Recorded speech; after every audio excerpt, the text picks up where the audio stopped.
ঘরোয়া রান্নার রেসিপিতে সকলকে জানাই স্বাগত।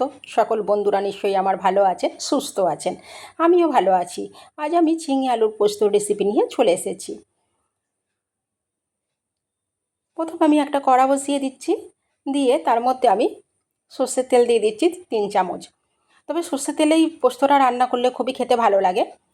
আর আমি এখানে একটা কাঁচা লঙ্কা আর হাফ চামচ 5 ফোড়ন ফোড়ন দিয়ে দিলাম। দিয়ে ফোড়নটা বেশ ভালো করে একটু ভেজে নিচ্ছি।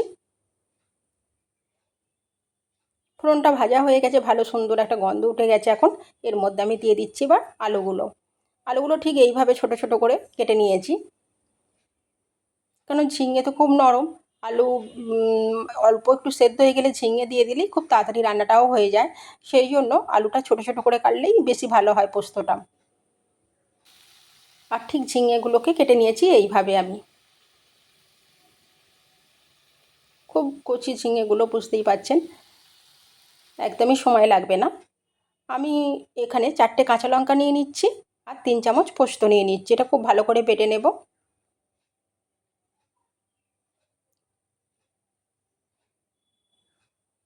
এই পোস্তটা এখন এবার আমি বেটে নেব।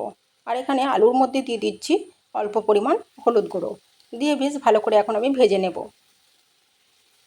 ভাজতে ভাজতেই অনেকটাই সেদ্ধ হয়ে যাবে, এরকমভাবেই ভাজতে হবে, লো ফ্লেমে রেখে একদম। প্রথমে মিডিয়াম ফ্লেমে দিয়ে আলুগুলো দিয়ে একটু নাড়াচাড়া করে আর লো ফ্লেমে দিয়ে এইভাবে ভেজে নেবেন।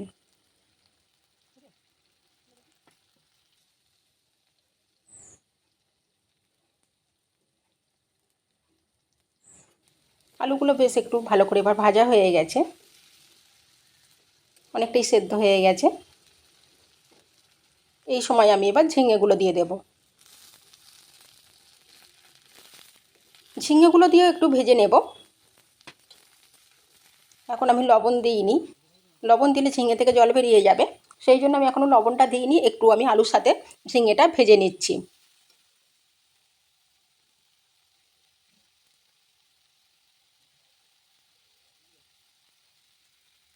এবার দিয়ে দিচ্ছি পরিমাণ মতো লবণ। আপনারা আলু ঝিঙে যেমন নেবেন সেই অনুযায়ী লবণটা দেবেন।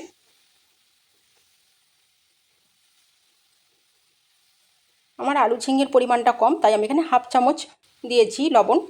দিয়ে বেশ ভালো করে এখন নাড়াচাড়া করে নিচ্ছি। এবার আমার ঝিঙে থেকে জল বেরোচ্ছে আর আলু অনেক সেদ্ধ হয়ে গেছে একদমই। এইভাবে একবার ঝিঙে আলুর পোস্ত বানাবেন, খুব ভালো হয়। আমি এবার যে পোস্তটা বেটে রেখেছিলাম সেটা দিয়ে দিচ্ছি। আমি পোস্ততে একদমই গুঁড়ো লঙ্কা ব্যবহার করব না, 4টে কাঁচা লঙ্কা দিয়েছি। কাঁচা লঙ্কাগুলো ঝাল আছে, আর পোস্ত একটু ঝাল ঝাল খেলে বেশি খেতে বেশি ভালো লাগে। আমি তাই 4টে কাঁচা লঙ্কা দিয়েছি, হয়ে যাবে। আমি পোস্তটা দিয়ে বেশ 30 সেকেন্ডের মতন ভালো করে একটু কষিয়ে নিলাম। নিয়ে এবার আমি বাটিটা ধুয়ে জল দিয়ে দিলাম, পোস্তর বাটিটা ধুয়ে দিয়ে অল্প পরিমাণ জল দিয়ে দিচ্ছি, কেন আলু সেদ্ধই হয়ে গেছে, বেশি সময় লাগবে না।